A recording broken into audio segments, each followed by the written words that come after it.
Welcome once again sa channel nating Buhay Pinoy sa Amerika. Dito sa channel na ito, hindi lang yung pang-araw-araw na buhay ng isang Pinoy o OFW o Pinoy immigrant ang pinag-uusapan natin.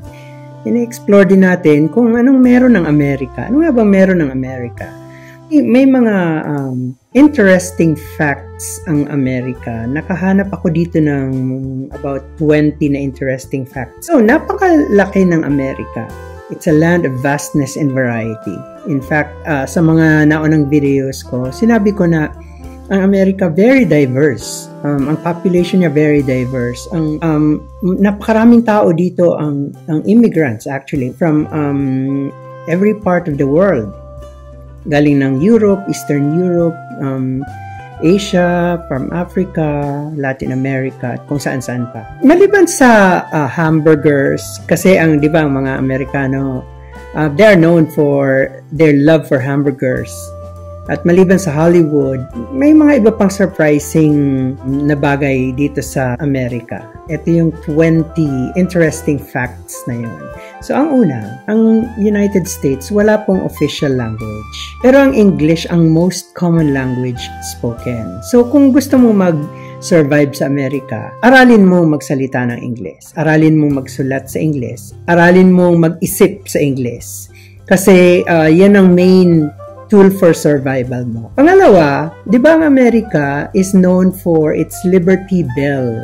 I think isang unique element ng United States of America yung pagkakaroon nila ng Liberty Bell matatagpuan sa Pennsylvania. Pero yung Liberty Bell na yun, number one, merong crack. So para siguro nahulog na yun. Siguro ilang beses nang nahulog.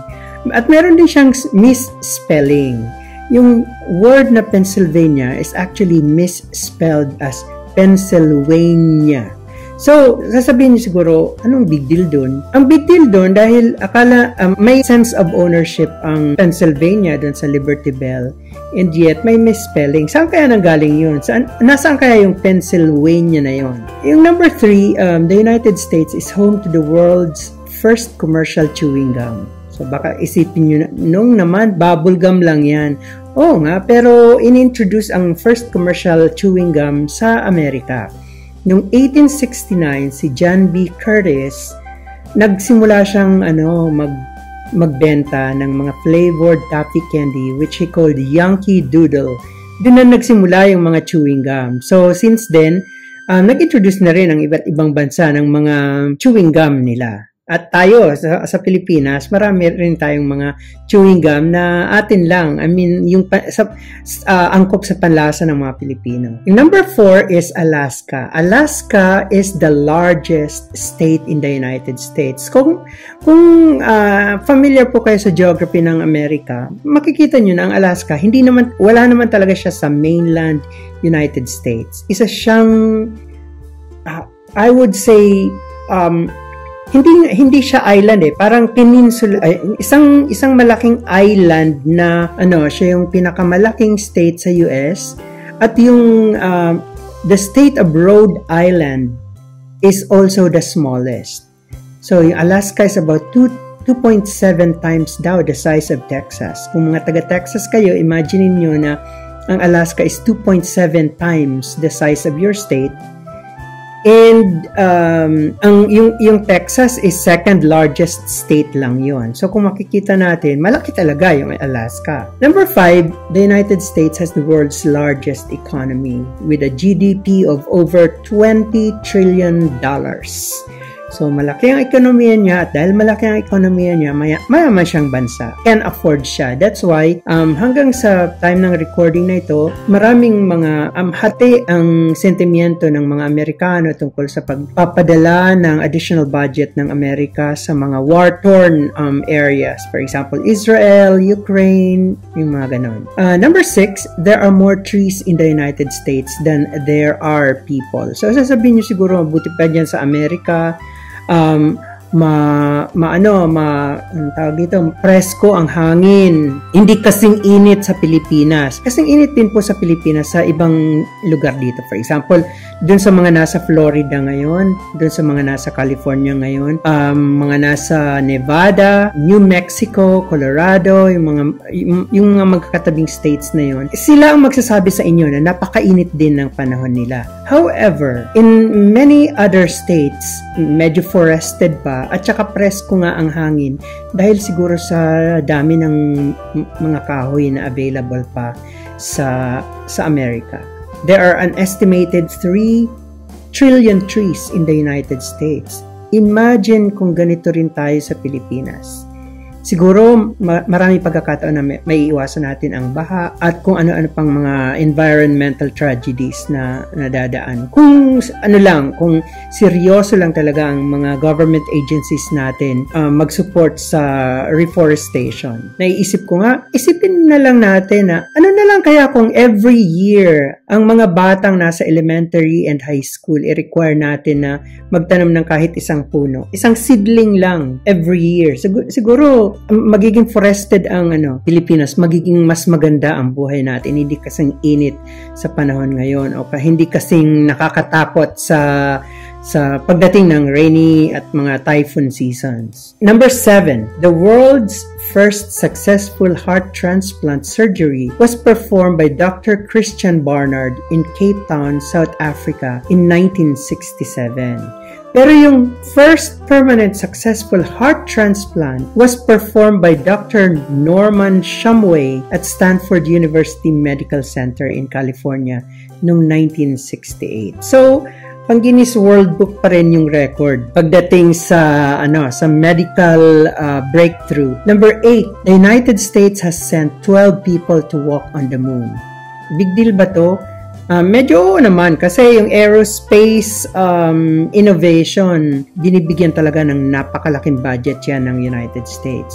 The first person to walk on the moon was Neil Armstrong in 1969. Number 9, the world's first commercial airline flight took place in 1914. The flight, which lasted 23 minutes, carried one passenger only from St. Petersburg, Florida to Tampa, Florida. Siguro, I'm not really familiar with the distance between St. Petersburg and Tampa, pero siguro maiksi lang yon, and the flight only lasted for 23 minutes. At isang pasahero lang, siguro yung pilot lang talaga ang pasahero. Pero breakthrough yon pagdating sa aerospace engineering ng Amerika. Number 10, the Crayola Company. So, yung Crayola, familiar tayo dyan, di ba? Yung mga iba't ibang crayons na ginagamit ng mga bata. The Crayola Company names its new colors after winning suggestions in a contest they hold every 2 years. So, ang Crayola is uniquely American.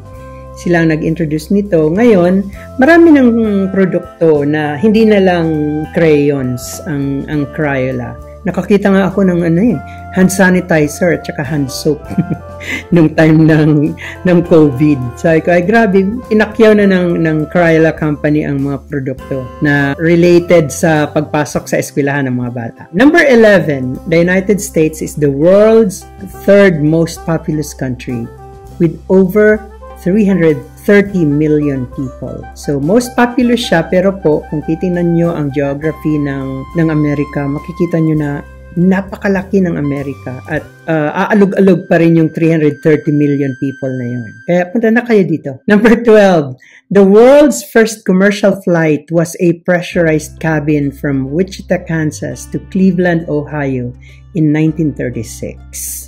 So, yun, yung first commercial flight na ito na nagdala na talaga ng mga pasahero. Number 13, the United States has won most medals in the Summer Olympics with over 2,500 medals. So, isang breakthrough ulit sa Olympics yan. Number 14, the world's first successful kidney transplant surgery was performed in 1954 at the Peter Brigham Hospital in Boston by Joseph Murray. So, kidney transplant surgery ito. Pinalitan yung ailing kidney ng freshly harvested na kidney from another person or donor. Number 15, the United States has over 4,000 national parks. Once again, punta na kayo dito, maglalakad tayo.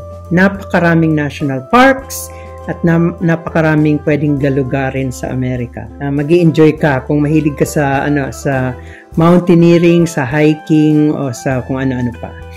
Number 16, the first world successful liver transplant surgery was performed by Dr. Thomas Starzl at the University of Colorado in 1967. So kung kanina kidney, ngayon, liver transplant naman ang ginawa noong 1967. Number 17, the United States has 50 states. Alam naman ito ng karamihan. The first 13 states were the original British colonies that declared independence in 1776. Number 18, the world's first successful lung transplant surgery was performed by Dr. James Hardy at the University of Mississippi Medical Center in 1963. So, tandaan nyo yan, lung transplant naman ngayon. Kanina, kidney at saka liver. Ngayon, lung transplant. Kaya makikita nyo kung gaano naka-advanced ang medical science sa Amerika. Kasi matagal ng panahon nagsimula itong mga transplant na to. Kahit cancer ngayon sa US, pababa yung mortality ng cancer dahil may mga bago na silang interventions na ginagawa at pwedeng gawin. Number 19, the United States is a very diverse country with people from all over the world. Kagaya ng sinabi ko kanina, pag tinignan mo ang Amerika, ang Amerika ay hindi lang land of the white people or land of the black people. Hindi nila pwedeng i-claim yan dahil napakaraming iba't ibang lahi dito sa Amerika. Iba't ibang languages. For example, if you walk through the streets of New York, siguro masaya ka kung makakarinig ka ng nagtatagalog o nagbibisaya o nag-iilonggo. Marami ring mga ibang tao na iba-iba ang lahi, iba-iba ang language nila. They come from other ethno-linguistic origins. So, makikita mo kung gaano ka-diverse talaga ang America. Number 20, the United States has won the most Nobel Prizes of any country with over 900 prizes. So, yung mga Nobel Prizes na yon binibigay sa mga tao na sa tingin ng Nobel Prize Institute ay nakagawa sila ng isang remarkable contribution sa humanity na makakatulong para i-preserve pa ang buhay. Pero, segue lang ha, ang Nobel Prize Institute na yan, pasalamat tayo dyan kay Alfred Nobel. Sino ba si Alfred Nobel? Yung inventor ng dynamite. Ang dynamite ang number 1 na pamatay ng mga tao. Pero na-realize ni Alfred Nobel na masama pala yung ginawa niya. Kaya lahat ng kayamanan niya na nakuha niya doon sa kanyang invention, binigay niya sa charity na tinatawag na ngayong Nobel Prize Institute. Nakakatawa pero totoo. So, yun po yung 20 interesting facts about the United States. Marami pa kayong madidiscover dito. So, ang ganda ng US, hindi lang nakikita sa mapa, hindi lang nakikita sa National Geographic, pero makikita mo rin sa iba't ibang paraan. Ina-outshine nila yung mga karaniwang kaalaman natin tungkol sa United States. So, sana may nakuha kayong information ulit dito sa video natin.